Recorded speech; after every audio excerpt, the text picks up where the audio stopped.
The night everything started falling apart, I was underneath my cleaning van in the company garage, wrestling with a busted transmission line, while my wife's voice carried through the thin walls of our house next door. Talia was arguing with our 15-year-old daughter Gina again, their voices sharp enough to cut glass. "Your father's extra weight, honey." Talia's voice drifted through the October air. "I'm moving on with someone who actually has ambition. Eric's been here half the time anyway." I froze under that van, transmission fluid dripping onto my forehead like some kind of twisted baptism.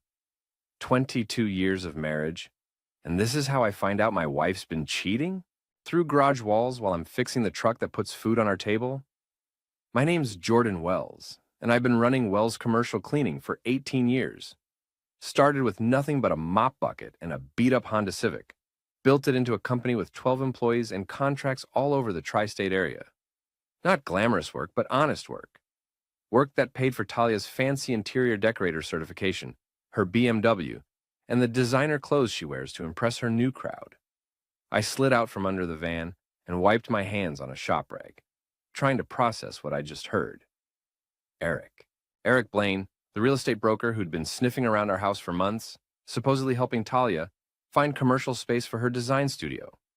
6'2", perfectly styled hair, drives a Tesla, and works out at that expensive gym downtown. Everything I'm not. The arguing inside got louder. Gina's voice cracked as she yelled back at her mother, "So what? You're just going to dump Dad? He works his ass off for us." Language, Gina. And your father works hard. I'll give him that. But working hard and working smart are two different things. I've outgrown this marriage. And frankly, I'm tired of pretending otherwise. I'd heard variations of this speech before. How she'd evolved since starting her design business 3 years ago. How she needed intellectual stimulation and cultural sophistication. How our friends weren't sophisticated enough. Our house wasn't stylish enough. Our life wasn't enough. But hearing her talk about Eric being here half the time, that was new. That was a knife between the ribs. I walked to the garage window and looked across our small backyard to the kitchen window. Talia stood at the counter, still in her work clothes, a cream-colored blazer that probably cost more than most people make in a week. Her auburn hair was pulled back in that severe bun she'd started wearing lately, the one that made her look like she was permanently annoyed with the world. Gina sat at the kitchen table, shoulders hunched, picking at her phone. My daughter had been distant lately, spending more time at friends' houses, rolling her eyes whenever I tried to talk to her about school or boys or anything that mattered. I'd chalked it up to typical teenage stuff, but now I wondered if she'd been taking sides all along. The kitchen door opened and Talia stepped onto the back porch, phone pressed to her ear. Even from 50 feet away, I could see her face light up in a way it hadn't for me in years. "I know, baby," she said into the phone, her voice suddenly soft and flirtatious. 3 more weeks and this will all be over. Jordan doesn't suspect anything, and my lawyer says the settlement should be straightforward." Settlement. Lawyer. The words hit me like physical blows. "I've been thinking about divorce for a long time," she continued, laughing at something the person on the other end said. "I'm tired of him, tired of this whole charade. You're right. We deserve better than sneaking around." I stood in that garage, surrounded by the smell of motor oil and industrial cleaner, listening to my wife plan my destruction like she was ordering lunch. The rational part of my brain told me to march over there and confront her, demand explanations, fight for my marriage. But a colder, more calculating part of my brain was already working, already planning. Talia had always underestimated me. To her, I was just the guy who cleaned other people's messes, who came home with dirt under his fingernails and calluses on his hands. She'd forgotten that building a business from nothing requires strategy, patience, and the ability to see 3 moves ahead of your competition. She was about to learn that lesson the hard way. 3 days later, Talia delivered her ultimatum over breakfast. She'd made coffee, expensive stuff she'd started buying from some boutique place downtown, and sat across from me at our kitchen table like she was conducting a business meeting. "Jordan, we need to talk." I looked up from my phone where I'd been checking the morning's work schedules. "About what?" She took a sip of her coffee, her wedding ring catching the morning light. Funny how I'd never noticed before how rarely she wore it anymore. About us, about this marriage. She set down her cup with deliberate precision. I've been thinking about divorce for a long time. I'm tired of you. Just like that. No preamble, no attempt at softening the blow. She delivered it with the same tone she might use to tell me we were out of milk. I set down my phone and studied her face. There was no sadness there, no regret. If anything, she looked relieved, like she'd finally worked up the courage to take out the trash. Tired of me? I repeated. Don't make this harder than it needs to be. Talia crossed her arms. We both know this hasn't been working for years.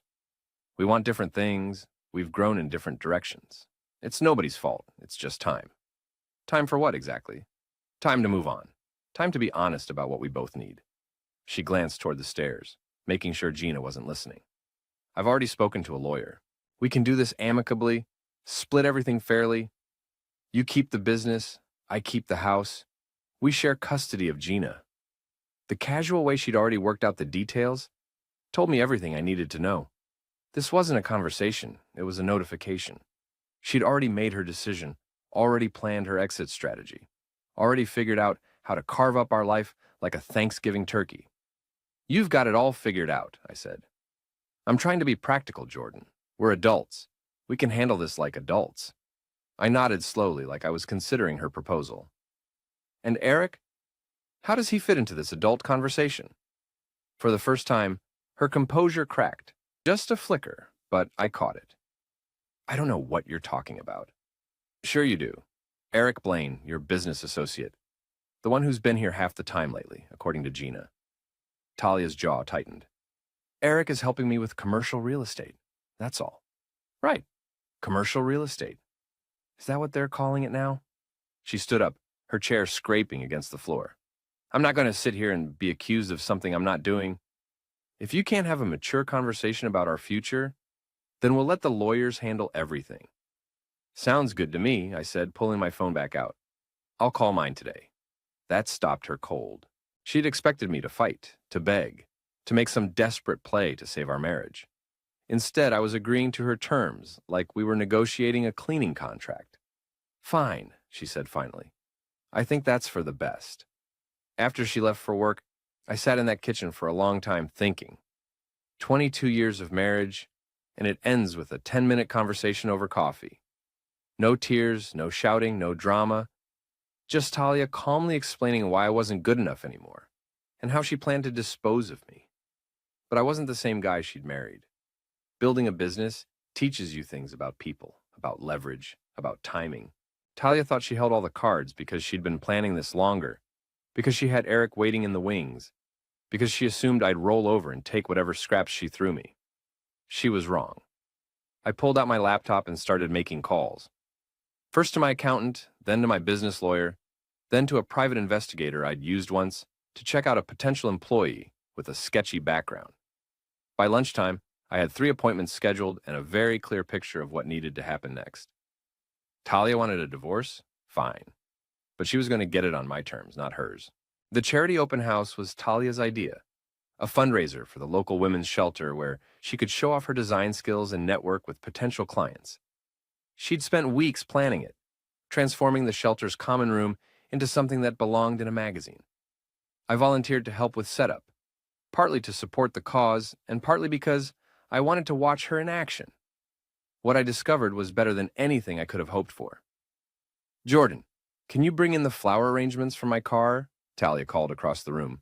She was directing traffic like a general, positioning furniture and adjusting lighting, while a dozen volunteers scurried around following her orders. I grabbed her keys and headed out to the parking lot. Her BMW was parked next to a familiar Tesla, Eric's car. Interesting that he'd show up to help with charity work. Considering I'd never seen him volunteer for anything that didn't directly benefit his real estate business. I loaded the flower arrangements onto a cart and was heading back inside when I heard voices from the side entrance. Talia and Eric having what sounded like a very private conversation. 3 more weeks, Eric was saying. You really think he doesn't suspect anything? Jordan's oblivious, Talia replied with a laugh that cut right through me. He's so focused on his little cleaning company, he barely notices what's happening in his own house. Besides, even if he did figure it out, What's he going to do? I've already talked to my lawyer about the settlement. And you're sure about the financials? He can't hide assets or pull any tricks? Please. Jordan's about as sophisticated as a mop bucket. Everything's in both our names, the house has equity, and his business is worth more than he realizes. I'll walk away with enough to start fresh, and you can help me find that downtown condo we looked at. What about your daughter? Gina will adjust. She's 15, not 5. And honestly, she'll probably be happier without all the tension in the house. Jordan tries, but he's not exactly father of the year material. I stood there holding those flower arrangements, listening to my wife and her lover plan my financial destruction while casually dismissing my relationship with my daughter. The urge to march around the corner and confront them was almost overwhelming, but I forced myself to stay put and keep listening. I still think we should be more careful, Eric said. Maybe cool it until after the divorce is final. Why? We're not doing anything wrong. I'm allowed to have friends and I'm allowed to be happy. Jordan had his chance to be the husband I needed, and he blew it. That's not my fault. They were moving back toward the main entrance, so I quickly wheeled the cart inside and busied myself arranging flowers. 5 minutes later, they walked in together, Talia's hand briefly touching Eric's arm before they separated to opposite sides of the room. I spent the rest of the evening watching them, the subtle glances, the way they moved around each other like dancers who'd rehearsed their steps, the careful way they avoided being photographed together. They'd been doing this for a while, long enough to develop a system. After the event, I helped Talia load her equipment back into her car. She was in a good mood, energized by the success of the evening and the praise she'd received from the shelter director. That went well, she said, sliding a box of leftover promotional materials into her trunk. I think I might have picked up 2 new clients tonight. Great, I said. Eric seemed helpful too. He's very community-minded, she replied without missing a beat. It's refreshing to meet someone who cares about giving back. I nodded and smiled, playing the role of the oblivious husband. You should invite him over for dinner sometime. I'd like to get to know him better. Talia's smile faltered for just a second. Maybe. He's pretty busy with work. That night, after Talia fell asleep, I went through her purse. I found the burner phone tucked into a side pocket, along with receipts for a storage unit I'd never heard of and charges from a hotel downtown. The phone had dozens of text messages between her and Eric, going back 4 months. The messages started professional and gradually became more personal, more intimate, more explicit. By 2 a.m., I had everything I needed. Photos of the receipts, screenshots of the text messages, a clear timeline of the affair. But more importantly, I had confirmation of something I'd suspected since our breakfast conversation. Talia wasn't just cheating. She was planning to take me to the cleaners financially. I put everything back exactly where I'd found it and went to bed. Talia was sleeping peacefully beside me, probably dreaming about her new life with Eric and the money she planned to steal from me in the divorce. She had no idea that her perfect plan was about to become her worst nightmare. The next morning, I started making moves. First stop was my business attorney, David Chen, who'd helped me incorporate the company and navigate various contracts over the years. His office was in a converted warehouse downtown, all exposed brick and industrial fixtures, the kind of place that charged reasonable rates and delivered solid results. Divorce? David leaned back in his chair, studying me over his reading glasses. I'm sorry to hear that, Jordan. How contentious are we talking? Potentially very. She's been planning this for months, already has a lawyer, and I have reason to believe she's expecting a significant settlement. Community property state, David mused. Anything acquired during the marriage gets split 50-50 unless there's a prenup or extenuating circumstances. What kind of extenuating circumstances? Infidelity, financial misconduct, abandonment. But you'd need proof, and even then, it's not guaranteed to affect the property division. I slid a folder across his desk. Would this be enough proof? David opened the folder and examined the photos and printouts I'd compiled. His eyebrows rose as he read through the text messages between Talia and Eric. This is definitely adultery, he said. But Jordan, I have to ask, how did you obtain these messages? The phone was in her purse. I didn't hack anything or break into anything.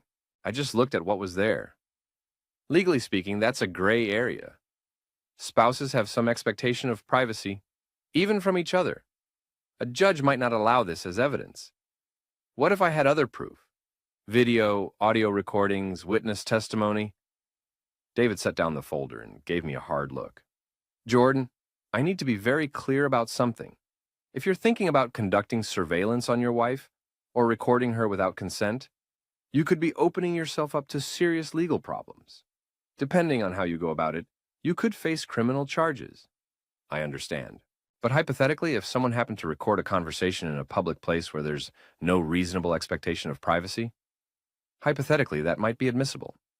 But I'd strongly advise you to focus on protecting your assets rather than gathering more evidence.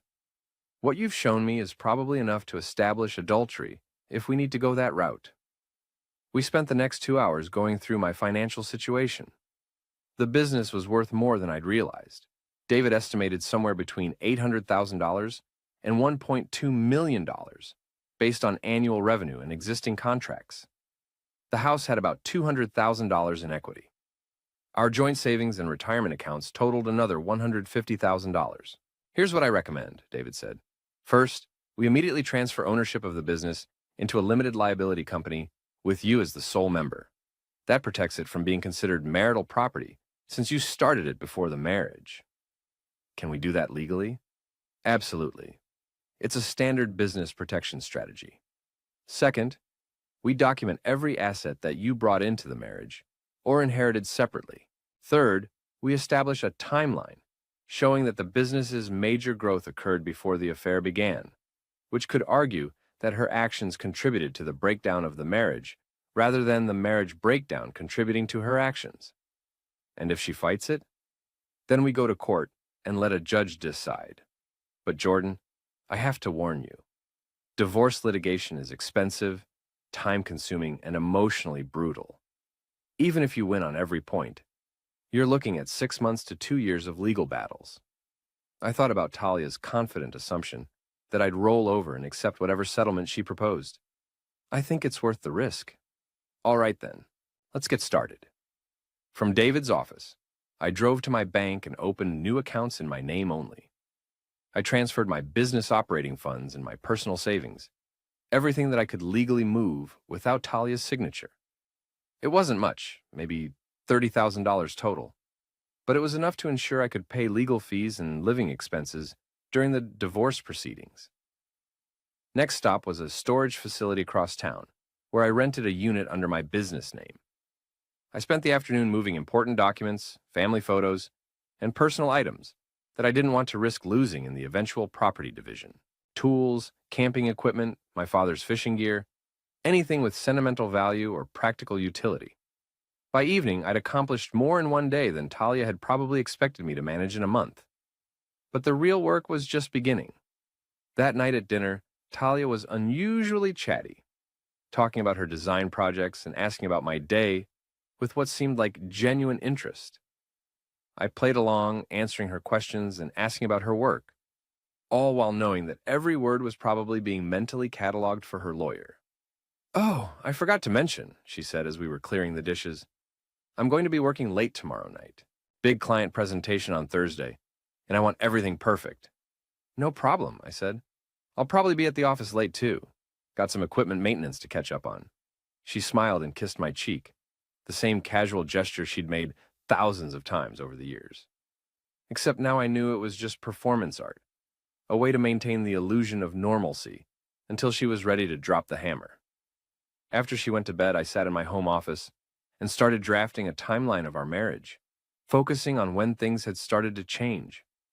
Talia's business launch 3 years ago, her new circle of friends, the gradual shift in how she talked about our future together, the increasing frequency of work events and client meetings that kept her out late. Looking back, the signs had been there for months. I'd just been too busy building my own business to pay attention to how she was tearing down our marriage. But that was about to change. 2 weeks later, I had everything in place. The LLC paperwork was filed, my assets were protected, and I'd hired a private investigator who'd confirmed what I already knew. Talia and Eric were meeting at the Marriott downtown every Tuesday and Thursday afternoon, usually between 2 and 4 p.m.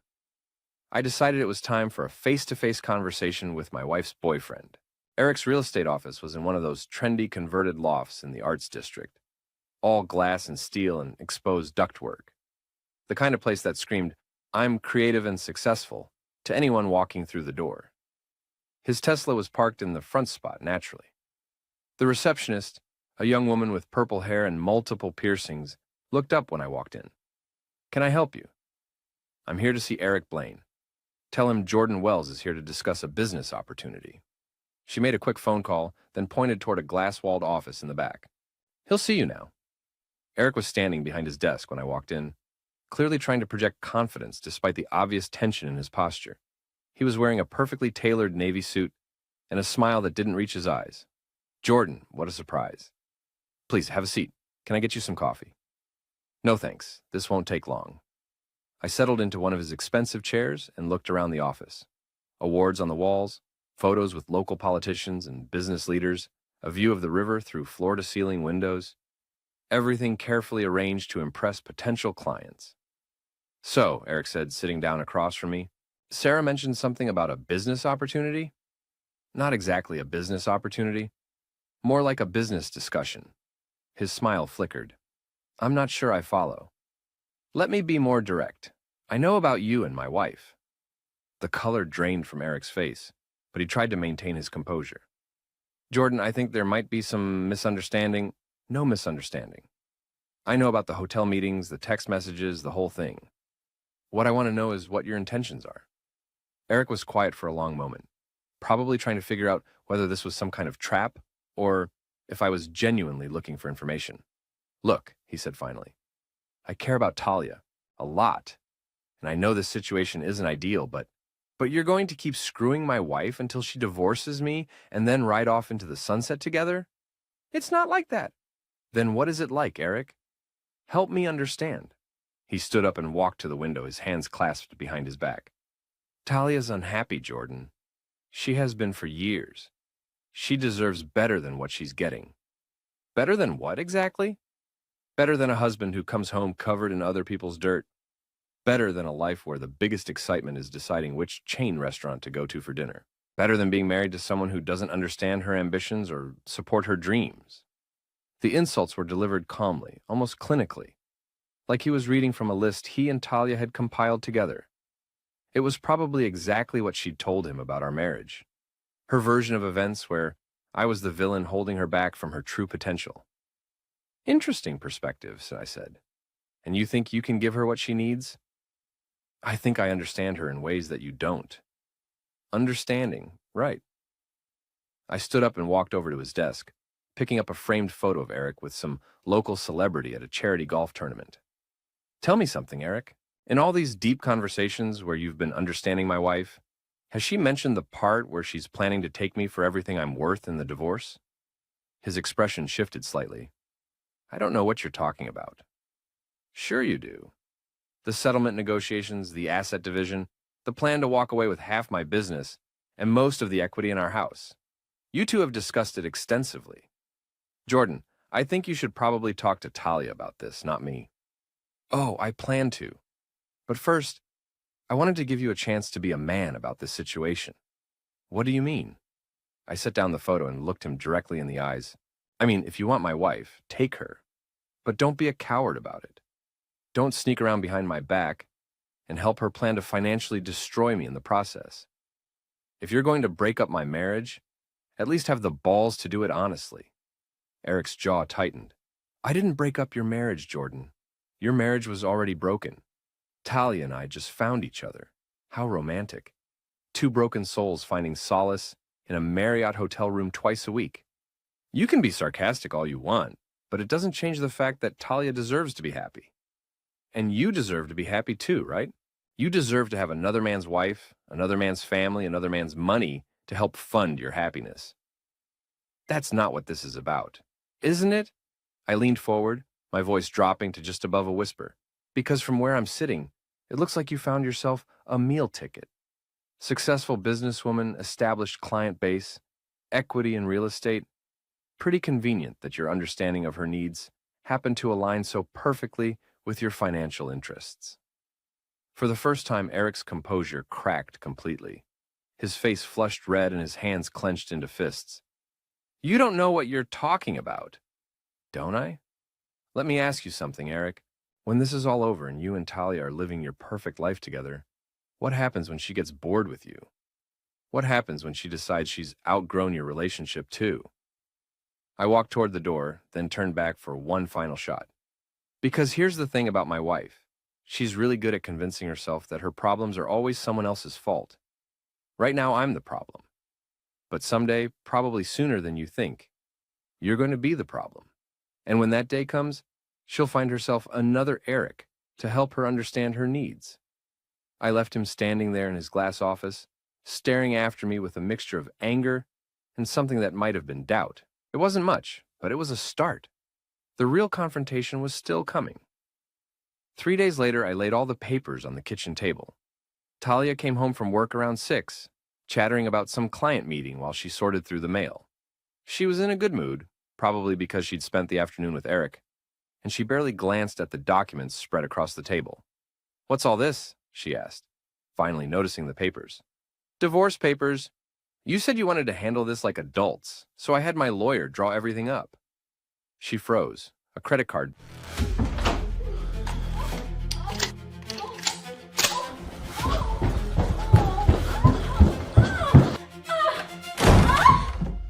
In my house!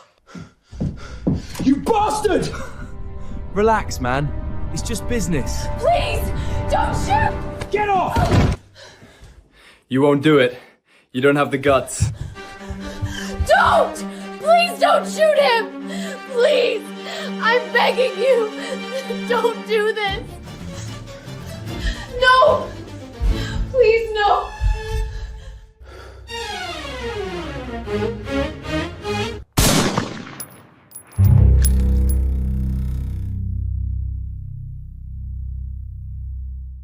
Bill halfway out of its envelope. "You filed for divorce?" "I filed the paperwork, yes. I thought that's what you wanted." Talia set down the mail and picked up the top document, scanning the legal language with growing confusion. "I don't understand. This says you're seeking sole ownership of Wells Commercial Cleaning." "That's right. But that's not what we discussed. We agreed to split everything fairly." "No. You told me how you thought things should be split. I never agreed to anything." She flipped through more pages, her frown deepening. "Jordan, this doesn't make sense. According to this, I would only get my personal belongings and half the equity in the house. Sounds about right. That's not fair. I helped build your business. I supported you for years while you were getting established." "Actually, you didn't. I started the business 2 years before we got married, and it was profitable within 6 months. You never contributed financially, and you never worked for the company." Talia's voice was rising now, taking on that sharp edge it got when she wasn't getting her way. "I contributed in other ways. I managed the household, I raised our daughter, I supported your career. You managed a household that my income paid for. You raised a daughter who barely speaks to me anymore, and you supported my career by constantly telling me I should be more ambitious, more sophisticated, more like the husbands of your new friends. That's not true." I pulled out a folder and handed it to her. "Here's the financial breakdown. Every major asset, when it was acquired, who paid for it, and how it's legally classified. The business is mine because I owned it before we were married. The house will be split because we bought it together. Your car is yours because it's in your name only. My truck is mine for the same reason." Talia opened the folder and stared at the spreadsheets inside. I'd spent hours preparing those documents, working with my accountant to trace every dollar and every purchase. It was all completely legal and completely devastating to her expectations. "This is ridiculous," she said finally. "No judge is going to approve this." "Actually, they will, because it's based on Ohio state law regarding property division in divorce cases. My lawyer said, 'Your lawyer told you what you wanted to hear. Mine told me what the law actually says.'" She was quiet for a long moment, studying the papers with the same expression she might use to examine a particularly ugly piece of furniture. "You can't do this, Jordan. I won't let you. You don't have a choice. I'll fight it. I'll take you to court. Go ahead. But you should know that I've also filed a motion for divorce based on adultery, with supporting evidence." That stopped her cold. "What evidence?" I handed her another folder, this one containing printouts of her text messages with Eric and photos of the hotel receipts I'd found in her purse. Evidence of your affair with Eric Blaine. Talia's face went white as she flipped through the documents. You went through my phone? Your phone was in your purse. Your purse was in our house where I live and pay the mortgage. You had no right. I had every right. We're married, Talia. Legally, I have access to anything in our shared residence. She was shaking now. Whether from anger or fear, I couldn't tell. This doesn't prove anything. It proves you've been having an affair for at least 4 months. It proves you've been planning this divorce while pretending our marriage was salvageable. And it proves you've been discussing our financial situation with your boyfriend. Eric isn't my boyfriend. Really? Because these text messages suggest otherwise. Particularly the ones from last Tuesday afternoon where you told him how much you were looking forward to celebrating our new life together after the divorce settlement. Talia slammed the folder shut and glared at me across the kitchen table. How dare you spy on me? How dare I? How dare you cheat on me for 4 months while planning to steal half my business? I'm not stealing anything. I'm entitled to half of everything we built together. We didn't build anything together, Talia. I built a business. You built a fantasy about the life you thought you deserved. She stood up abruptly, her chair scraping against the floor. I'm calling my lawyer. Good idea. Make sure you ask him about Ohio's adultery laws and how they affect property division. Spoiler alert, they don't work in your favor. Talia stormed out of the kitchen, clutching the divorce papers like they were contaminated. I heard her footsteps on the stairs, then the slam of our bedroom door. 20 minutes later, she was back, her face streaked with tears, and her voice hoarse from what sounded like a very unpleasant phone conversation. My lawyer wants to meet with both of us, she said quietly. That's fine. But the terms aren't negotiable. Jordan, please. We can work this out. We don't have to destroy each other. I'm not destroying you, Talia. I'm protecting myself from you. She sat down across from me, her anger replaced by something that looked almost like desperation. What do you want? Money? More time with Gina? We can figure something out. I want exactly what's in those papers. Nothing more, nothing less. But that leaves me with almost nothing. That leaves you with exactly what you brought into this marriage. Your personal belongings, your car, and half the equity in a house that I've been paying the mortgage on for 15 years. What about my business? What about it? You started it 3 years ago with money you borrowed from our joint account. You can keep it, but you'll need to pay back the loan. Talia stared at me like she was seeing me for the first time. When did you become so cold? About the same time you started screwing Eric Blaine. I never meant for this to happen. Yes, you did. You planned every bit of it. The only thing you didn't plan for was me fighting back. She was quiet for a long time, staring down at the table. When she finally looked up, her eyes were hard again. Fine. If this is how you want to play it, then that's how we'll play it. But don't expect me to make this easy for you. I wouldn't dream of it.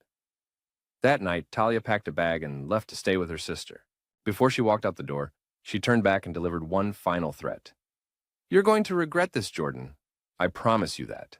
I watched her drive away in her BMW, probably heading straight to Eric's place to plan their next move. But for the first time in months, I felt like I could breathe again. The war was just beginning, but I'd won the first battle. The news spread through our social circle like wildfire. Within a week, everyone knew about the divorce, and most of them had chosen sides. Unfortunately for me, most of them chose Talia's side. It started with small things. Invitations that didn't come, phone calls that weren't returned, conversations that stopped when I walked into a room. Our friends, people I'd known for years, couples we'd socialized with every weekend, suddenly treated me like I had something contagious. The worst part was how they'd clearly gotten Talia's version of events first. To hear them tell it, I was the villain who'd blindsided my poor wife with unreasonable divorce demands after years of neglecting our marriage. I can't believe you're being so vindictive, said Carol Martinez at the grocery store, cornering me near the frozen food section. Carol and her husband Rick had been to our house dozens of times over the years. Talia is devastated. I'm sure she is, I replied, trying to maneuver my cart around her. She told me you're trying to take everything, the house, the business, even her car.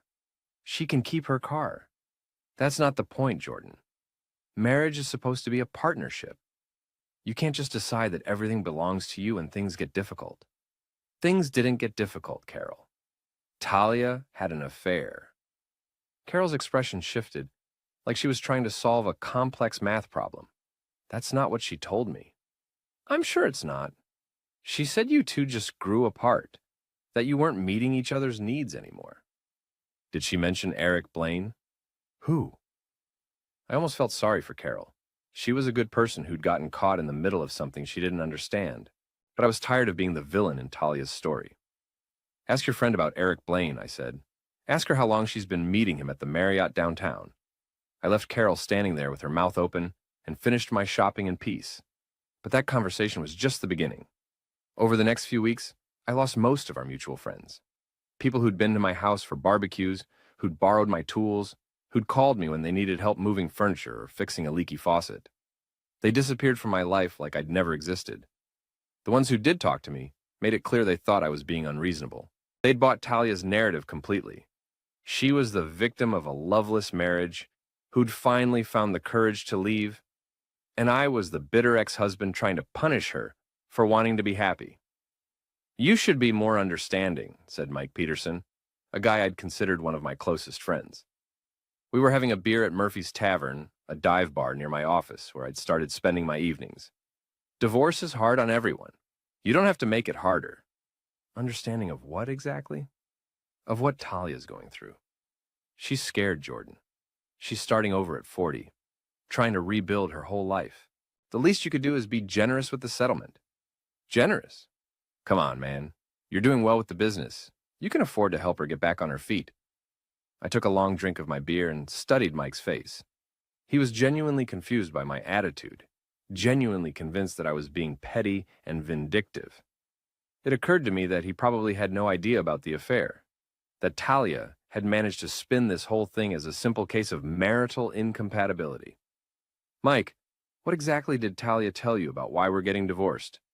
She said you two just wanted different things, that you'd grown apart over the years, and decided it was better to end things amicably. Amicably? Yeah. She said you were both being very mature about it, putting Gina's needs first and trying to stay friends. I almost laughed. And what did she say about Eric? Mike's confusion deepened. Who's Eric?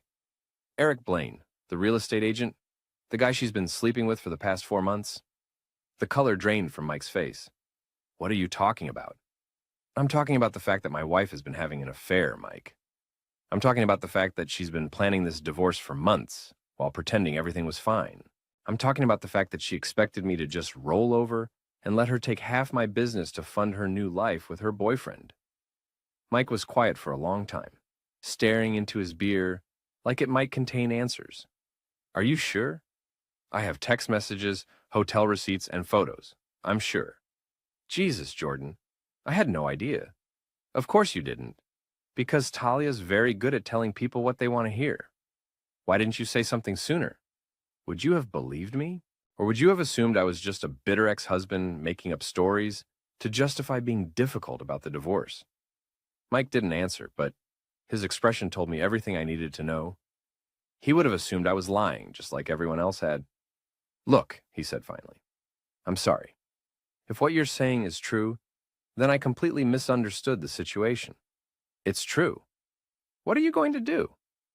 I'm going to protect myself and my business, and I'm going to make sure Talia doesn't get rewarded for cheating on me. That's fair, I guess, but Jordan, you should know that people are talking, and most of them don't have the whole story. What are they saying? That you're being vindictive? That you're trying to leave Talia with nothing out of spite? That you're using the divorce to punish her for wanting out of an unhappy marriage? I finished my beer and stood up. Let them talk, Mike. The truth has a way of coming out eventually. But as I drove home that night, I realized that the truth might not matter. Talia had gotten to our friends first, shaped the narrative, positioned herself as the victim. Even when people learned about the affair, they might still see me as the bad guy for not being more understanding about her needs. It was a masterful piece of manipulation, and I had to admit I was impressed despite myself. She'd managed to blow up our marriage, steal our friends, and make me look like the villain all at the same time. But she'd made one critical mistake. She'd underestimated how far I was willing to go to protect what was mine. 6 weeks later, we were sitting in a conference room at Talia's lawyer's office, hammering out the final details of our divorce settlement. Talia looked confident, almost smug, like she'd figured out some angle I hadn't considered.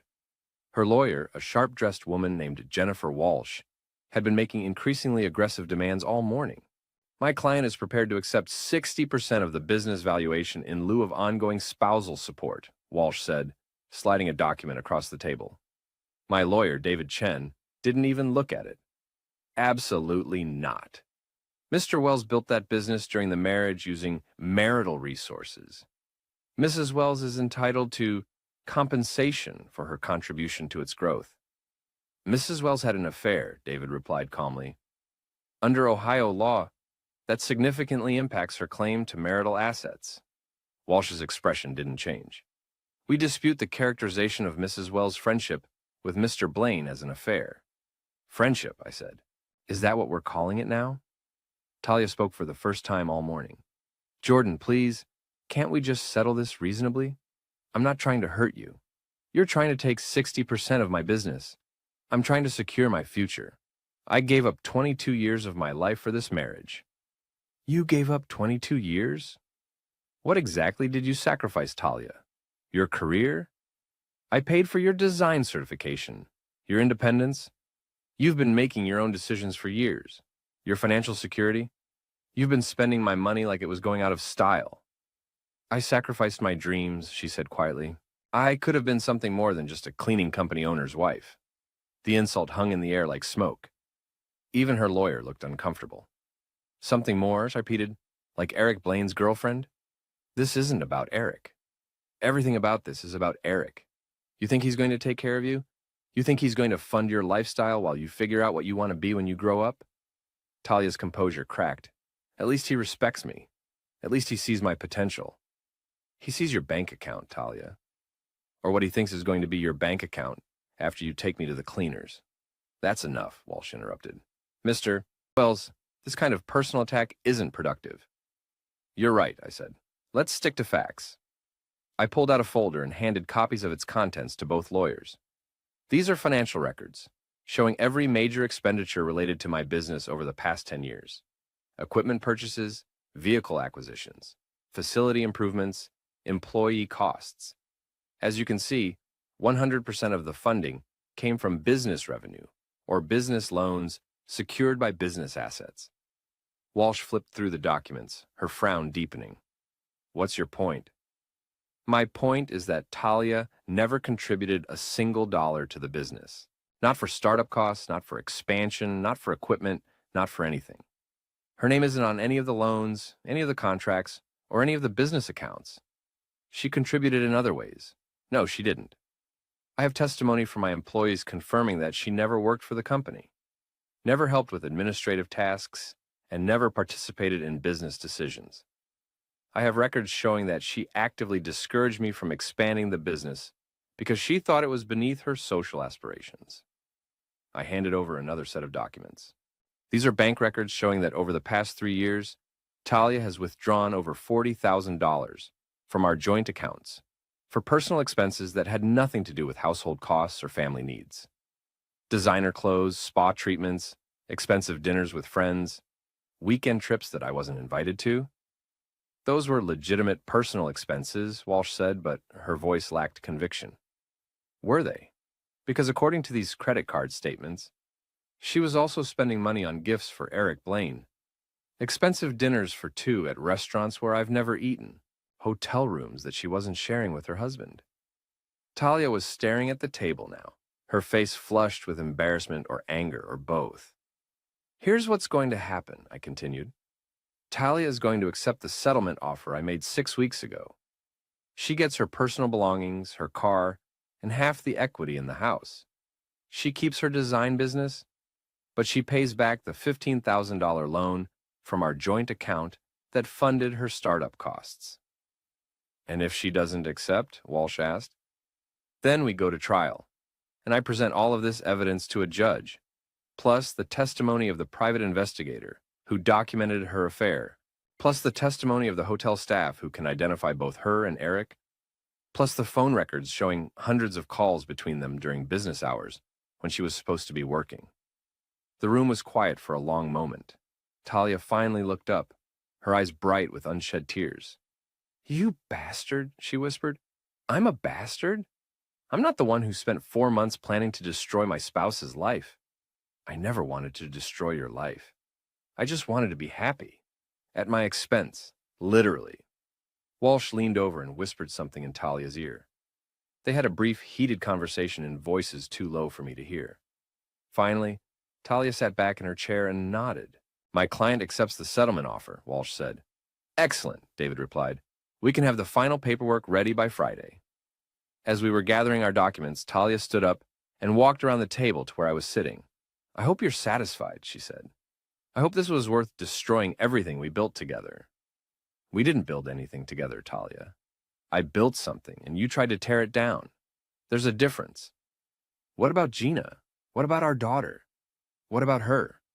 She's 15 years old enough to understand that actions have consequences. Maybe watching her mother face the results of her choices will teach her something about integrity." Talia's hand moved like she was going to slap me, but she caught herself and stepped back. "You'll regret this," she said. "Someday, you'll regret being so cruel.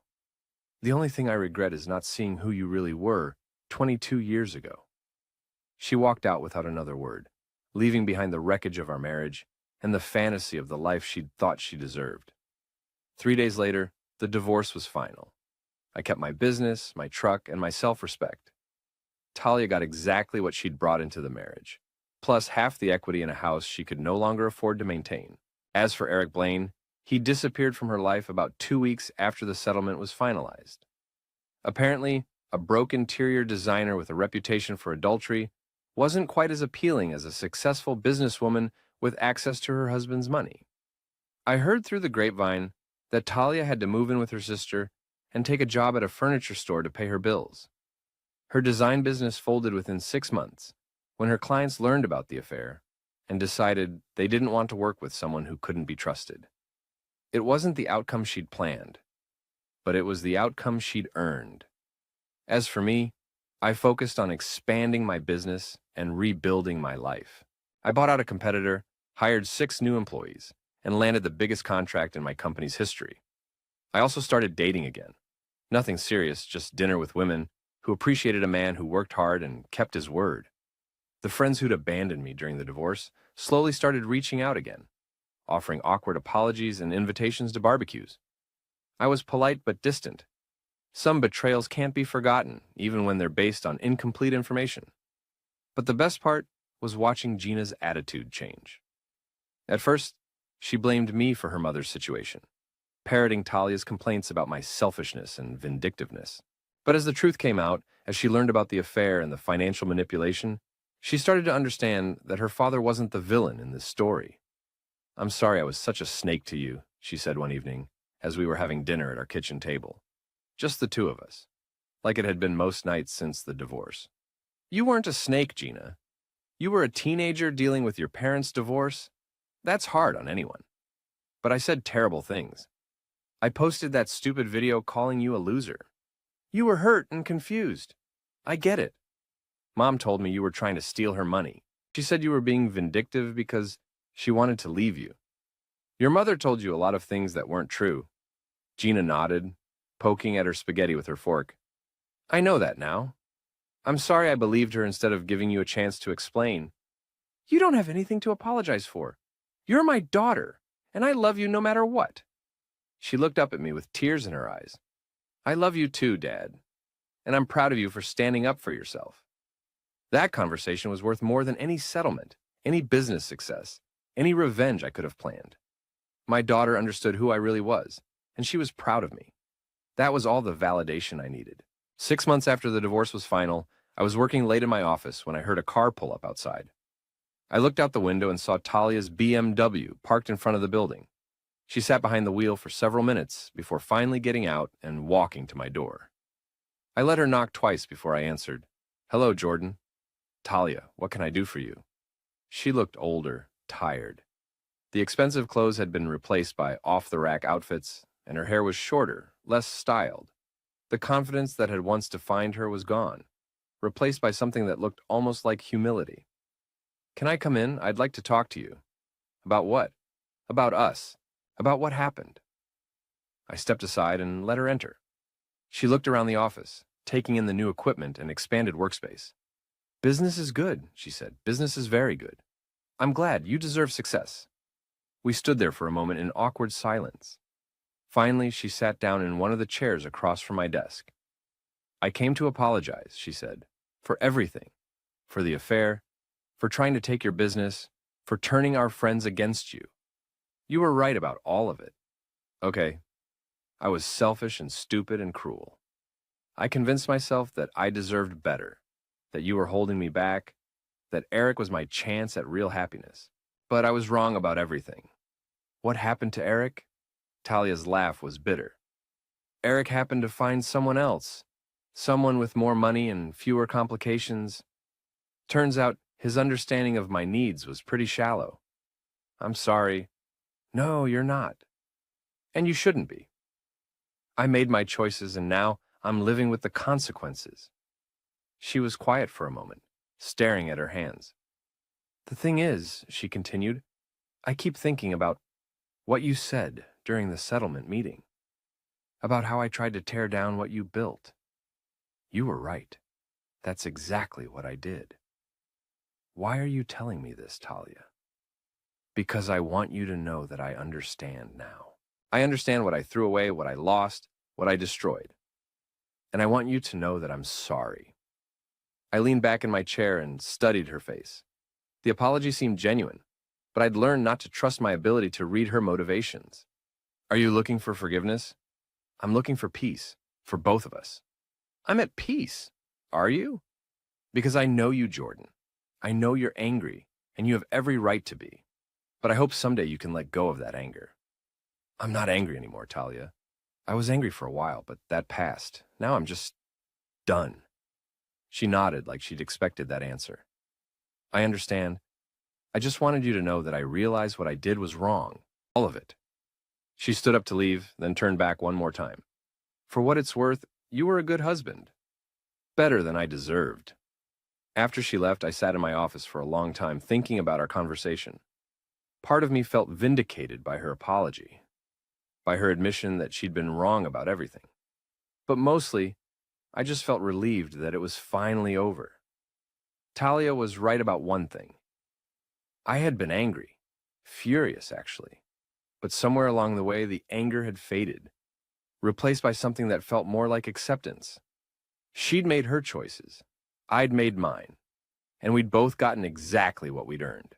I locked up the office and drove home to my house now, where Gina was waiting with homework questions and stories about her day. My real life, the life I'd built and protected and fought for. It wasn't perfect, but it was mine.